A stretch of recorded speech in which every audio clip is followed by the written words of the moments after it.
નમસ્કાર વિદ્યાર્થી મિત્રો, ધોરણ 10માં વ્યાકરણના પોઈન્ટની ચર્ચા કરી રહ્યા છીએ, જેમાં છે સમાસ. સમાસનમ ઇતિ સમાસ. સમાસ એટલે સંક્ષિપ્તમાં જે કહેવાયું છે સમ પ્લસ આસ ધાતુ પરથી જે બન્યો છે એ સમાસ કહેવાય છે. જેમાં આપણે દ્વંદ્વ સમાસનો અભ્યાસ કર્યો, ચારથી દ્વંદ્વનું, દ્વંદ્વ એટલે જોડવું. તત્પુરુષ સમાસનો અભ્યાસ કરી રહ્યા છે, જેના પેટા પ્રકારોની ચર્ચા કરી રહ્યા છીએ. વિદ્યાર્થી મિત્રો, રિવિઝન પણ જોડે લેતા જઈએ છીએ, જેથી અગાઉના વિડીયોમાં જે આપણે ભણી ગયા છે એનું પણ થોડું રિવાઇઝ થઈ જાય. તો તત્પુરુષ સમાસની વાત કરીએ. સમાસની વ્યાખ્યા જોઈએ તો બે કે તેથી વધારે પદો જ્યારે પરસ્પર નજીક આવે અને વિભક્તિના કોઈ સંબંધથી જોડાય ત્યારે જે સમસ્ત પદ બને તેને સમાસ કહેવાય. એ આખા પદને સામાસિક પદ કહેવાય. અને બે શબ્દો સાર્થક હોય એ જોડાતી વખતે જે વિભક્તિ આવે એ વિભક્તિ તત્પુરુષ કહેવાય છે. તત્પુરુષના પેટા પ્રકારો જે આપણે શીખી રહ્યા છે એમાં વિભક્તિ તત્પુરુષ આપણે શીખી ગયા કે જેમાં બીજી વિભક્તિથી સાતમી વિભક્તિનો પ્રત્યય પૂર્વ પદમાં લાગે છે અને ઉત્તર પદમાં પ્રથમા વિભક્તિ હોય, એ તત્પુરુષ સમાસ થયો. ત્યાર પછી આપણે શીખ્યા દ્વિગુ તત્પુરુષ સમાસ. દ્વિગુ એ કર્મધારયનો પેટા પ્રકાર છે, જેમાં પૂર્વ પદમાં સંખ્યાનો ઉલ્લેખ હોય એ દ્વિગુ તત્પુરુષ સમાસ છે. નય તત્પુરુષનો પણ અભ્યાસ કરી લીધો આપણે કે નય એ નકાર દર્શાવે છે, જેમાં અન પ્રત્યય હોય અને આગળ સામાસિક પદ જે છે એમાં આગળ અ લાગ્યો હોય એ નય તત્પુરુષ છે. મિત્રો, આજે આપણે જે શીખીશું એ જ છે ઉપપદ તત્પુરુષ અને કર્મધારય તત્પુરુષ. તો ઉપપદ તત્પુરુષ એ તત્પુરુષનો પેટા પ્રકાર કહેવાય છે. ઉપપદ નો અર્થ આપણે સમજીએ તો ગુજરાતીમાં જો પ્રોપર સમજીએ તો ક્રિયા દર્શાવે છે. ઉત્તર પદ જે છે એટલે કે બીજું પદ, પછીનું પદ, પૂર્વ પદ પહેલું નહીં, બીજું પદ જે છે એ ક્રિયા દર્શાવે છે. અને ગુજરાતીમાં આપણે કહીએ તો નાર કે નારી, આ કરનાર, આ કરનારી કોઈ કામ કરે છે ને તો એ કોણ કામ કરે છે, કરનારા, ક્રિયા દર્શાવતું ઉત્તર પદ હોય છે એ ઉપપદ તત્પુરુષ સમાસ કહેવાય છે. અને એને સારી રીતે સમજવું હોય તો ગુજરાતીમાં જ વિગ્રહ વધારે સારી રીતે સમજી શકીએ આપણે. તો જોઈએ અહીંયા કેટલાક એક્ઝામ્પલ ઉપપદ તત્પુરુષના છે. બહુ જ ઓછા પ્રયોગ સંસ્કૃતમાં એનો એક્ઝામમાં પણ પૂછાય છે, પણ બહુ ઓછું, પણ છતાંય આપણે આવડવું તો જોઈએ જ. અહીં જો પ્રથમ શબ્દ છે પાદપઃ. પાદેહે જલમ પીબતી ઇતિ પાદપઃ એવું કહેવાય. તો પગે પાણી પીનાર, આપણે જો ગુજરાતી બોલે પગેથી પાણી પીનાર, પાછળ નાર પ્રત્યય આવ્યો એટલે કે પાદપઃ, પગેથી પાણી પીનાર. દોષ જહ, જહ શબ્દ જે છે એ ક્રિયા દર્શાવે છે. જહ એટલે જાયતે, જન્મ લે છે. દોષથી જે ઉત્પન્ન કરનાર, દોષથી જન્મનારું, તો દોષથી જન્મનાર. દોષ જ, દોષાત જાયતે એવું પણ લખાય, પણ જાયતે ક્રિયા દર્શાવે છે એટલે જહ શબ્દ જન્મ થવું, ઉત્પન્ન થવું એના અર્થમાં છે. હવે બીજું જુઓ, મૃતદેહસ્થમ. પહેલા તો શબ્દને સમજીએ. મૃતદેહસ્થમ એટલે કે મૃતદેહમાં સ્થ એટલે રહેનાર, મૃતદેહમાં રહેનાર.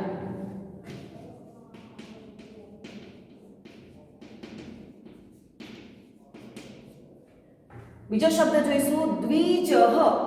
દ્વિ એટલે બે, જહ એટલે જન્મનાર. જેમ અહીં આપણે જોયું કે જહ એટલે જાયતે ક્રિયા દર્શાવે છે.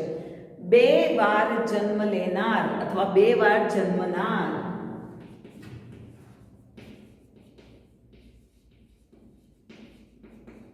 આ જહ ક્રિયા દર્શાવે છે. હવે તમને પ્રશ્ન થશે કે દ્વિ સંખ્યા આવી છે તો કેમ આપણે દ્વિગુ નથી? કારણ કે પાછળ પૂર્વ પદ અને ઉત્તર પદની વાત કરી તો જે આ છે જહ એ ક્રિયા દર્શાવે છે, અને ક્રિયા દર્શાવતો હોય ત્યારે ઉપપદ તત્પુરુષ બને છે.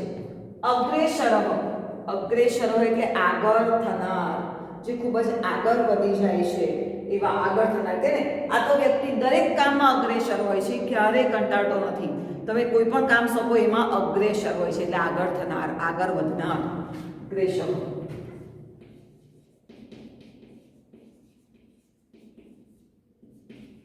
પાપહરમ, આપણે જ્યારે ભગવાનની પ્રાર્થના કરીએ છીએ, સ્તુતિ કરીએ છીએ, તો એમાં આવે છે આ શબ્દ કે તમે પાપ હરનારા છો, પાપહરમ, તમે પાપને દૂર કરનારા છો. તો અહીંયા આવશે પાપહરમ એટલે પાપને હરનાર. જો મિત્રો અહીં પાછળ દરેકમાં ક્રિયાનાર શબ્દ આવે છે, એટલે એ ક્રિયા દર્શાવે છે ને ઉપપદ તત્પુરુષ કહેવાય છે. જો શાંતિકરમ, શાંતિ કરનાર, તમે શાંતિ કરનારા છો. આ પણ આપણે પ્રાર્થનાની વાત કરીએ છીએ, એમાં ભગવાનને પ્રાર્થના કરીએ છીએ, તો કે શાંતિ કરનાર અથવા આપનાર. મનુજહ, જો ફરી જહ આવે, જ્યાં જહ આવે એ જાયતે ક્રિયાનો ઉલ્લેખ કરે છે.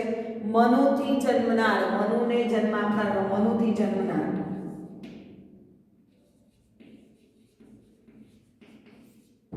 તંતુવાયઃ, તંતુવાયઃ એટલે કે તંતુને વળનાર, વણકર જે છે તંતુને વળનાર. એવી રીતે જુઓ સ્વર્ણકારાય એટલે સોનું ઘડનાર, સોનું ઘડનાર. તો પાછળ જ્યાં તમને નાર પ્રત્યય લાગે એ ઉપપદ તત્પુરુષ છે, એમાં ક્રિયા પણ દર્શાવેલી હોય છે, અને ક્રિયા જે ક્રિયા દર્શાવે છે એ ઉપપદ તત્પુરુષ કહેવાય છે. હવે આપણે અહીંયા જે કીધું કે તત્પુરુષ સમાસના પેટા પ્રકારમાં આપણે ક્રમશઃ બધા શીખ્યા, એમાં કર્મધારય સમાસ હજુ બાકી છે. કર્મધારય સમાસ જે છે તત્પુરુષ સમાસનો પેટા પ્રકાર હોવાથી કર્મધારય તત્પુરુષ સમાસ એવું પણ લખી શકાય, એવું પણ લખાય છે. તો અહીં કર્મધારય માટે ખાસ ધ્યાન રાખીશું કે યાદ શું રાખવાનું, તો કે જે પૂર્વપદ અને ઉત્તરપદ છે એ વિશેષ્ય અને વિશેષણ, આપણે અગાઉના વિડીયોમાં એની માહિતી મેળવી છે કે વિશેષણ એટલે શું અને વિશેષ્ય એટલે શું. કોને કહેવાય? વિશેષણ એટલે વધારાનો ગુણ, અને જેનો વધારાનો ગુણ દર્શાવીએ એ વિશેષ્ય કહેવાય છે. જેમ કે મહાવૃક્ષ, તો એમાં બે પદ આવી ગયા. મહા એ પૂર્વપદ છે, વૃક્ષ એ ઉત્તરપદ છે, તો ઉત્તરપદ એ મુખ્ય પદ છે, વિશેષ્ય કહેવાય, અને વિશેષણ એ મહા કહેવાય છે. તો આ જે કર્મધારયમાં છે સમાસ જે શીખીએ છીએ એમાં ત્રણ સિચ્યુએશન આપણે જોવા મળશે. તો કે ત્રણ સિચ્યુએશન કઈ છે? તો કે પૂર્વપદ અને ઉત્તરપદ. તો કે ઉત્તરપદ છે એ વિશેષ્ય હોય અને પૂર્વપદ વિશેષણ. બીજી સિચ્યુએશનમાં એવું હોય કે જેમ કે મહાવૃક્ષ આપણે સમજીએ, આ જે પહેલું પદ છે પૂર્વપદ એ શું છે? વિશેષણ એટલે ગુણ દર્શાવે, અને વૃક્ષ એ વિશેષ્ય છે. આ એક સિચ્યુએશન છે આપણે. બીજી સિચ્યુએશન એવી છે કે જેમાં બંને સરખા હોય, વિશેષતા પણ દર્શાવતું હોય અને વિશેષણ પણ હોય, બેવ સરખું હોય. તો જેમ કે નર પુંગવ, નર પુંગવ, નર એટલે માણસ અને પુંગવ એટલે બળદ પણ થાય, આખલો પણ થાય, અને બહાદુર શૂરવીર માટે પણ વપરાય છે. તો તેમાં વિશેષણ અને વિશેષ્ય સરખા પણ હોય. અને ત્રીજી સિચ્યુએશન એ છે કે જ્યારે અંતરમ, આ જે શબ્દ છે અંતરમ એ ઉત્તરપદ એટલે કે બીજું જે પદ છે એમાં અંતરમ શબ્દ આવતું હોય તો એ પણ કર્મધારય સમાસ બને છે. તો એના આપણે એક્ઝામ્પલ સમજીએ, એના પૂર્વપદ અને ઉત્તરપદને પણ સમજીએ, અને આ જે ત્રણ સિચ્યુએશન છે એ ત્રણેય સિચ્યુએશનને પણ આપણે સમજતા જઈ અને કર્મધારય સમાસની ઓળખ મેળવીએ. ખૂબ જ સહેલો કર્મધારય સમાસ છે, એમાં તમને બે પદ ખ્યાલ આવી ગયા. તો એને અત્યારે હું સમજાવતી જઈશ તમને કે કેવી રીતે કર્મધારય સમાસને આપણે જોવાનું છે. ફોર એક્ઝામ્પલ નીલ કમલ, તો સૌપ્રથમ તો પહેલા આપણે બે શબ્દોને અલગ કરી દીધા, પૂર્વપદ અને ઉત્તરપદ. તો કે નીલ અને કમલ, કમલ એ શું થઈ ગયું? વિશેષ્ય એટલે કે મૂળ શબ્દ. સાદી ભાષામાં સમજવું હોય તો મૂળ શબ્દ, બરાબર, કોઈ વ્યક્તિ છે એ મૂળ શબ્દ છે, પછી એના વધારાનું ગુણનું વર્ણન કરીએ તો એ વિશેષણ થઈ જાય છે. તો એ જો કમલ એ શું થયો? મૂળ શબ્દ, અને નીલ, કમલ છે પણ કેવું છે? નીલમ કમલમ એટલે કે નીલું કમલ છે, તો કમળની વિશેષતા આવી તો એ વિશેષણ નીલ થયું. એટલે કે બે શબ્દો યાદ રાખો ખાલી, કમળ છે પણ કેવું છે? તો કે નીલું, એટલે કર્મધારય સમાસ. નેક્સ્ટ જોઈએ વામ બાહુ, બાહુ અને વામ, વામ એટલે ડાબો. હાથ, બાહુ એટલે હાથ છે, પણ જમણો કે ડાબો? કયા હાથે તમે કામ કરો છો, કયા હાથે તમે ખાઓ છો, જમણું કે ડાબું, દક્ષિણ કે વામ? બરાબર. તો એ જો બાહુ છે પણ કયો? પ્રશ્ન પૂછો, પ્રશ્નથી તમને તરત કર્મધારયની ઓળખ થઈ જશે. કમળ છે પણ કેવું? હાથ છે પણ કયો? બરાબર. તો તમને આ રીતે જ્યારે પ્રશ્નો રીતે તમે વિચારશો ને તો તમને કર્મધારય સમાસ ખૂબ જ સરળ થઈ જશે. પણ એમાં તમારે બે પદ શોધ્યા પછી મૂળ પદ કયું છે એ જુઓ તો એનું વિશેષણ તરત ખબર પડશે. નેક્સ્ટ જોઈએ, મુક્તામણી. મુક્તામણી, તો મણી એ શું થઈ ગયું? વિશેષ છે, એટલે કે મૂળ પદ, મૂળ શબ્દ થયો. પણ મણી કેવો છે? મુક્તા નામનો છે. એ મણી તો ઘણા બધા નામ હોય, ઘણા બધા અલગ અલગ પ્રકારના મણી હોય છે, પણ આ કયા છે? તો કે મુક્તા નામનો મણી છે. કેવો મણી છે? હવે જો વિક્રાંત કાર્ય, કાર્ય તો છે, કામ તો બધા જ કરે છે, પણ કેવું કામ? તો કે વિક્રાંત, પરાક્રમનું કામ, જે કોઈ ન કરી શકે, અશક્ય એવું કામ. બરાબર. બાકી દરરોજ સવારથી સાંજ સુધી બધા જ કામ કરે છે, પણ કેવું કામ છે? તો કે વિક્રાંત. નેક્સ્ટ જોઈએ, મુગ્ધ પથિક. પથિક એટલે મુસાફર. મુસાફર તો છે જ, એવા તો અસંખ્ય મુસાફરો રસ્તેથી જાય છે, પણ આ મુસાફર કેવો છે? મુગ્ધ છે, ભોળો છે. મુગ્ધ પથિક. વિશાળ વૃક્ષ. વૃક્ષ મૂળ પદ આવી ગયું, વિશાળ એનું વિશેષણ આવી ગયું. વૃક્ષ છે પણ કેવું છે? વિશાળ વૃક્ષ, મહાવૃક્ષ. તો બેઉ કર્મધારય થયો. જો મજા પડે છે ને. રક્તાબિંબ, રક્તબિંબ, બિંબ એટલે બુંદ પણ થાય. બિંબ છે પણ શેનું છે? રક્તનું, લોહીનું બિંબ છે. જલબિંદુ, જલબિંબ તો પાણીનું બિંબ છે. તો રક્તબિંબ એટલે રક્તનું બુંદ છે. તો બે પદ આપણે જેમ શોધતા જઈશું એમ કર્મધારય શોધવાનું ઈઝી થઈ જશે. જો નર પુંગવ મેં સમજાવ્યું હમણાં તમને. નર એટલે માણસ, પુંગવ એટલે બહાદુર માણસ, એવો પણ થાય. બળિયો માણસ એ પણ થાય.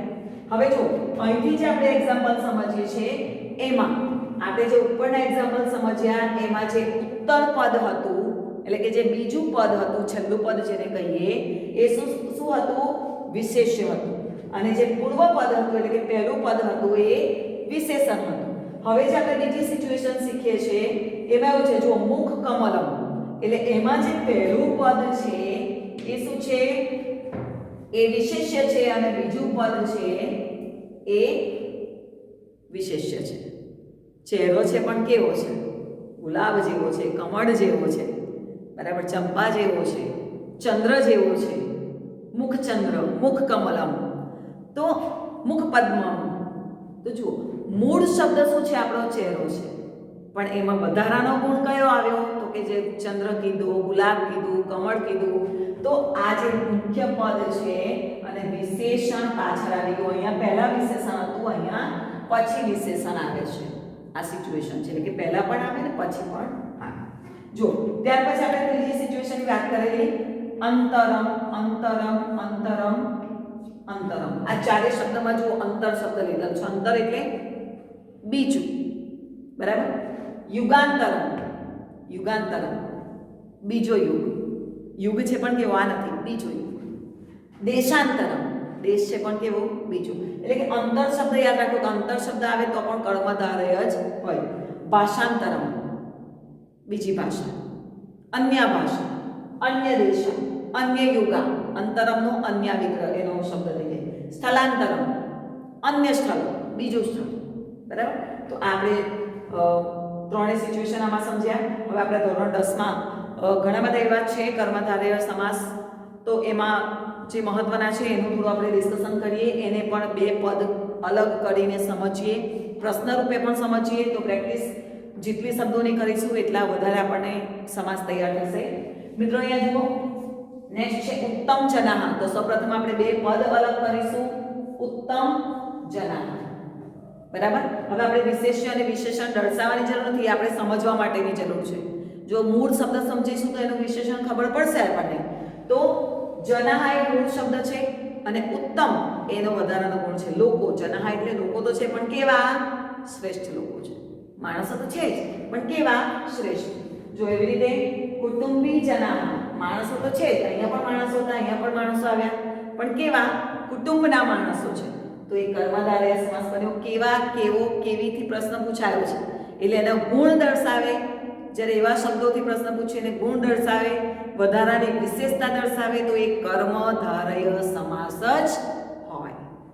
Next most IMP કૃષ્ણાંગારા.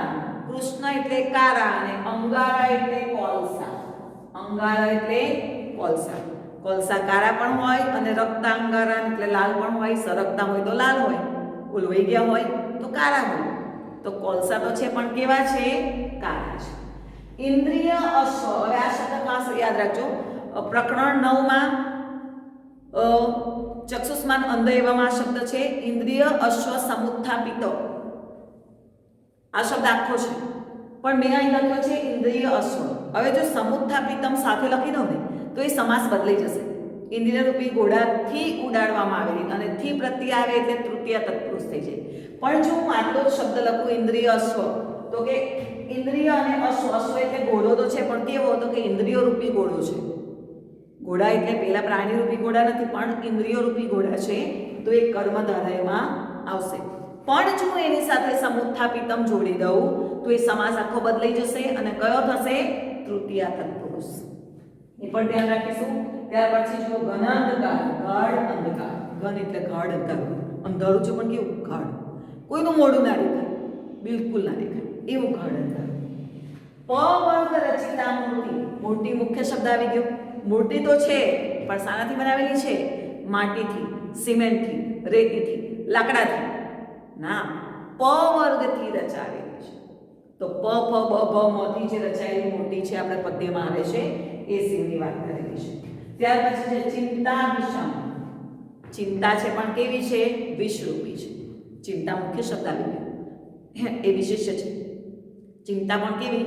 વિષરૂપી, પોઈઝન રૂપી ચિંતા છે. જડ પદાર્થ. પદાર્થો છે પણ કેવા છે? નિર્જીવ. જડ એટલે નિર્જીવ. બધી વસ્તુઓ તો છે, પદાર્થ છે પણ કેવી છે? નિર્જીવ. પૂર્વ રાજપુરુષા. રાજપુરુષા એ મુખ્ય શબ્દ થઈ ગયો પણ કેવા? પહેલાના. અત્યારના રાજપુરુષો નહીં, પહેલાના રાજપુરુષો. મંગલ કટહ. કટહ શબ્દનો અર્થ જો આપણને ન ખબર હોય તો આપણે સમાસ ન સમજી શકીએ. પટહ એટલે નગારું. જે ડ્રમ વાગે છે ને, મોટું નગારું વાગે છે, નગારું. પણ નગારું કેવું છે? તો કે મંગલકારી, શુભ.